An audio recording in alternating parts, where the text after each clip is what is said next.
3 की बात कर लेते हैं एक बार, और अजीत मिश्रा हमारे साथ हैं इस वक्त ट्रेड एट 3 देने के लिए। अजीत, आपका टेक 3 बजे कौन सा ट्रेड रिकमेंड करेंगे आप? बिल्कुल वीरेंद्र। अगर आप देखेंगे तो NAM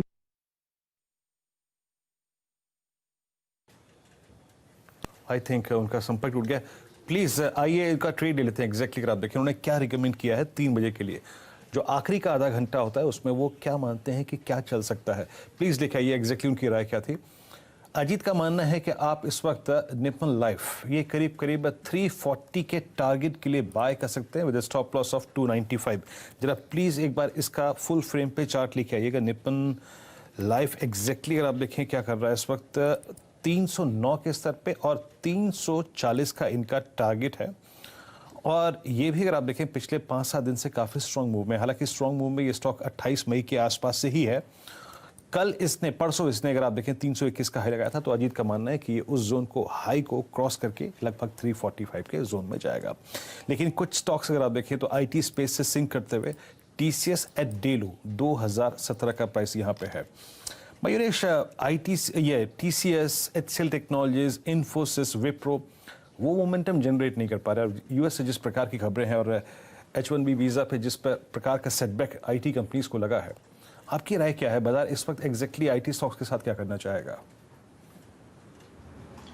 Veeru ji, I think apprehensions हैं, लेकिन काफ़ी अगर आप डेवलपमेंट्स देखेंगे आईटी सेक्टर में और आईटी कंपनियों में, जो लोकलाइजेशन एफर्ट्स बढ़े थे specifically I think US markets में, वो अच्छे से बढ़े थे over the last few quarters. दूसरा, आई थिंक H1B अगर कैंसिल भी होता है तो लोकलाइजेशन एफर्ट्स अलॉन्ग विद जो ऑफशोर डेवलपमेंट्स होती है because of people who can work from here, और आज तो कम्युनिकेशन और डेटा का कोई प्रॉब्लम होता नहीं है, तो आई थिंक कॉस्ट ऑप्टिमाइजेशन भी अच्छी तरह से होगा एंड क्लाइंट एंड पे कोई दिक्कत ही नहीं होगी।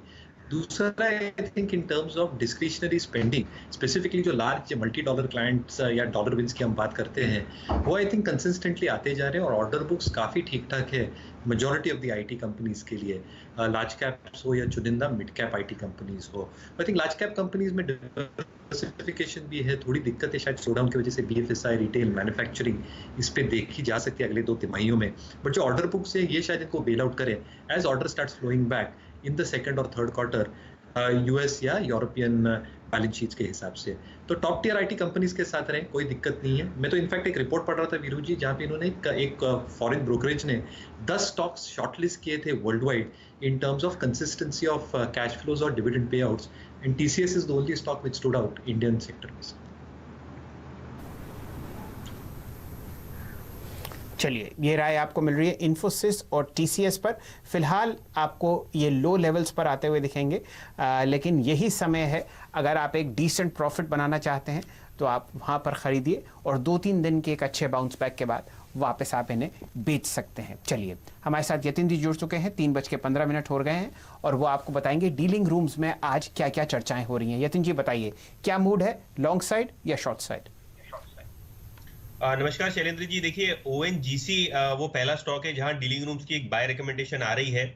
आज हमने ये देखा है कि लगभग 5 से 6 करोड़ शेयर्स की CPSE ETF की रीबैलेंसिंग थी ब्रोकरेज नोट्स के हिसाब से, और 100 करोड़ के आपने कई सौदे देखे आज पिछले 15-20 मिनटों में।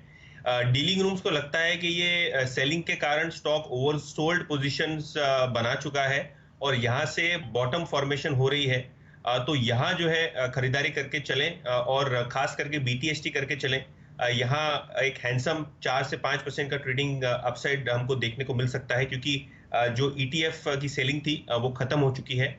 इसके अलावा हमारा ध्यान होना चाहिए अदानी एंटरप्राइजेज, और ड्यूरिंग द डे हमने चैनल पे भी काफी डिस्कस किया हुआ है ये स्टॉक। अगर आप जुलाई सीरीज की बात करें तो बहुत जबरदस्त यहाँ लॉन्ग रोल ओवर्स हमको देखने को मिल रहे हैं, और आज के अगर आप वॉल्यूम्स देखें तो गजब है, लगभग 3 गुना ज्यादा है कैश सेगमेंट में अपने 1 महीने के एवरेज से।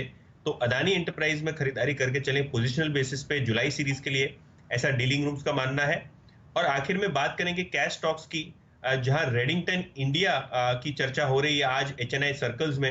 अगर आप ओवरऑल बेसिस पे रेडिंगटन की बात करें तो लगभग 1000 करोड़ का एनुअल कैश जनरेट करती है कंपनी ऑपरेटिंग एक्टिविटीज से। बैलेंस शीट भी बहुत जबरदस्त है और वैल्यूएशन बहुत सस्ते हैं। कल का खिलाड़ी आज में नीरज जी का एक पसंदीदा स्टॉक भी रहा है, तो वो भी काफी रेकमेंड करते हैं ये स्टॉक। और डीलिंग रूम्स की अगर आप माने तो रेडिंगटन में 10 से 15% की शॉर्ट टर्म अपसाइड बन सकती है, ऐसा उनका कहना है। तो रेडिंगटन इंडिया पे ध्यान दीजिए, फंडामेंटली काफी साउंड कंपनी, और आज ये HNI रेडार पे है, जिसके कारण यहाँ अच्छा प्राइस एंड वॉल्यूम एक्शन हमको देखने को मिल रहा है। चलिए यतिन जी, आप हमारे साथ जुड़े रहिए। आपके तीनों स्टॉक्स पर हम लोग राय लेते हैं अपने टेक्निकल पैनल से, क्योंकि बात रेडिंगटन पे ख़त्म हुई है तो 3, 2, 1 करते हैं। रेडिंगटन का चार्ट देखते हैं, फिलहाल स्क्रीन पर मेरे सामने आता हुआ 51 रुपये 30 पैसे और वॉल्यूम है लगभग 6,35,000 शेयर। ये प्रश्न आपके लिए आशीष चतुर्मोता साहब, क्या राय रख रहे हैं आप इस स्टॉक पर? फिलहाल प्राइस मेरे सामने आ रहा है 90 बिल्कुल। तो शैल जी, अगेन 3 हफ्तों का कंसोलिडेशन कंप्लीट करके एक अच्छी रिकवरी रेडिंगटन के शेयर ने दिखाई है। मेरे हिसाब से 99 तो पहला एक इमीडिएट टारगेट आपको इसके अंदर देखने को मिलेगा, और 99 के क्रॉस होते ही मैं समझता हूँ ये स्टॉक 108 की तरफ बढ़ता हुआ नजर आएगा, 3 डिजिट के अंदर एंटर करेगा। तो बहुत अच्छा एक ट्रेडिंग बेट और बहुत ही अच्छा पोजिशनल बेट रेडिंगटन का जो शेयर है वो इस समय नजर आ सकता है। स्टॉप लॉस भी बहुत छोटा है क्योंकि जस्ट कंसोलिडेशन कंप्लीट हुआ है, तो 87 के स्टॉप लॉस से इसको खरीद दीजिए। 99 का पहला लक्ष्य और 108 का दूसरा लक्ष्य इस स्टॉक के अंदर में नजर आ सकता है। चलिए दूसरे स्टॉक पर ध्यान देते हैं। आपने रेडिंगटन पर चर्चा सुनी, अदानी एंटरप्राइजेज आपके सामने 161.35 पर आपको ट्रेड करता हुआ दिखेगा। और प्रदीप जी ने जब सुबह कहानी शुरू करी थी पहला सौदा में, ये उनका पहला पिक था। दिन का हाई लगभग 170 कम 1 रुपया। और आपके सामने प्रदीप होचंदानी साहब बैठे हुए हैं। प्रदीप जी बताइए, अदानी एंटरप्राइजेज आपको चार्ट्स पर कैसा लगता है?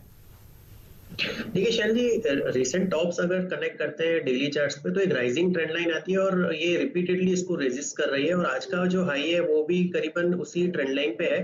तो मेरे हिसाब से इस ट्रेंड लाइन का निकलना बहुत जरूरी है, जो 166 के आसपास इसको रेजिस्ट कर रही है। अगर ये हो जाता है तो फिर ये 179 जो इसकी 200 DM है वहां तक ही अपको एक्सटेंड कर सकता है। फर्दर टाइमिंग जो इस एग्जिस्टिंग पोजीशन है वो 153 आज का जो बॉटम है वो एक अच्छा सपोर्ट भी है, तो उसी के स्टॉप लॉस से होल्ड कर सकते हैं। पर ऑन द हायर साइड जैसे मैंने बताया 166 का एक रेजिस्टेंस काटना बहुत जरूरी है। इस बीच ONGC पर अगर आप देखें, रीरास ने जैसे कि रिकमेंड किया है कि बाय टुडे सेल टुमारो, और स्टॉक काफ़ी ओवरसोल्ड ट्रैजेक्टरी में है। आज इसके वॉल्यूम बहुत स्ट्रॉन्ग हैं और ये मेरे ख्याल से अगर आप देखें तो तारीख समझ लीजिए कि आप मार्च, अप्रैल, मई, जून इनके सबसे स्ट्रॉन्गेस्ट वॉल्यूम डे है ONGC का आज। आशीष, ये नीचे गया और उसके बाद अगर आप देखें लोअर शेडो काफ़ी वाइल्ड है, जो कि इंडिकेट करती है कि एक इंपॉर्टेंट बेस इसने छुआ आज। आपकी राय क्या है टेक्निकली इस स्टॉक पे? देखिए, अभी जस्ट एक रेंज का ब्रेकडाउन हुआ है और उस रेंज को ब्रेकडाउन करके वापस से वहीं पे ये स्टॉक आ गया। मेरे हिसाब से 2 इंपॉर्टेंट लेवल है जिसको वॉच करना बहुत जरूरी है, 84 ऊपर में और नीचे में 80। मेरे ख्याल से जब तक इस रेंज को ये स्टॉक ब्रेकआउट और ब्रेकडाउन ना करे तब तक मुझे लगता है ये शायद स्टक हो सकता है इसी रेंज के अंदर में। थोड़ी ब्रॉड रेंज है पर मुझे लगता है अभी इस स्टॉक के अंदर में कोई पैटर्न उभर कर नजर नहीं आ रहा। तो 84 ऊपर में निकलने के बाद ही कोई तेजी की सलाह दी जा सकती है, और या फिर 80 के ब्रेकडाउन पर किसी तरह की मंदी की पोजीशन बनाई जा सकती है। इस बीच RBL का जिक्र ना हो, देखिए Kotak Mahindra bank, HDFC bank और एक मैंने RBL का जिक्र किया था, हालांकि डिस्कशन अब तक नहीं किया। RBL ने आज एक बहुत बड़ी गैप डाउन ओपनिंग के बाद, कल भी स्टॉक सिंक हुआ था, लेकिन पूरे सेशन का लगभग 80% वक्त, 80 नहीं इनफैक्ट 70% वक्त जो है ना वो डे हाई की ट्रेजेक्टरी में बिताया है। 190 रुपए के आसपास ट्रेड करता हुआ 192 रुपए का इंट्राडे हाई था। मैं इसकी ऑप्शन एक्टिविटी देखना चाहूँगा प्लीज़। अब से कुछ दिनों पहले हमने एक 200 की कॉल डिस्कस की थी, इस पर ज़रा उसका प्रीमियम लेके आएंगे आप। RBL की नेक्स्ट मंथ की 200 रुपये की कॉल। अजीत, आप बताइए, इनफैक्ट मैंने आपसे डिस्कस भी कर चुका हूँ इस स्टॉक को एक बार। RBL को आप कैसे अप्रोच करेंगे? बहुत स्ट्रॉन्ग रोल ओवर फिगर्स हैं इसकी, और मैं नेक्स्ट मंथ की ऑप्शन एक्टिविटी देख रहा था। अभी भी आप देखिए 200 की कॉल का आउटस्टैंडिंग वाई 8-21-75,000 शेयर जुड़े हैं, और मेरे को आज एक एक्टिविटी और दिखाई दे रही है। डायरेक्टर साहब इसकी 230 की कॉल लेके आइए, वहां पे 1,61,220 की कॉल में 1,11, 210 की कॉल में 1,45। इंटरेस्टिंग सेटअप है, बोथ फ्यूचर, रोलोवर्स और ऑप्शन सेटअप। आपकी राय क्या रहेगी? बिल्कुल वीरेंद्र, मुझे याद है कि जब हमने